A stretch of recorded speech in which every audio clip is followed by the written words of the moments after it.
taldeko txirrindularia gaur irabazle hemen Azpi erlojupeko proban Izarra Zabal, bi titulu saklara, Gipuzkoako txapelketa baita Euskadiko txapelketa ere.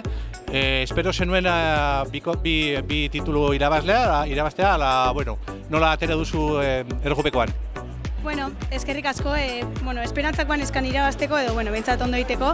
Ilusio berezian ekan lasterketa egiteko, etxeko lasterketa eta, beti nahi izate dugu etxeko lasterketan ondo egin karrera. Eta, nire helburua zen aurreko denbora hobetzea edo, hobetzen saiatzea.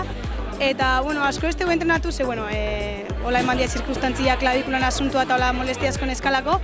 Baina, ondo, hogei milesimagatik hobetu dugu lehen urteko errekorra, así que, guztua, behintzat helburua beteta.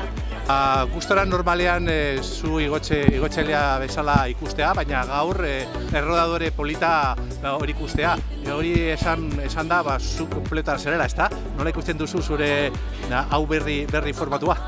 Bai, ni bizikitan hasi nintzanean eskalatzaile bezala konsideratzen nintzen, eta urtiak aurra joala bai lehen urtetik aurtenea gehiago rodatzetela januan ebai, eta oso guztua ibiltzen izela januan, eta urten 3-4 krono inditut januan, eta danak irabazin ditut eta oso guztua ibili naiz januan, hasi que, nire faceta berria ezagutzen, eta ondo bintzat alde hortatik bai, hobetzen noala sentsazio horrekin.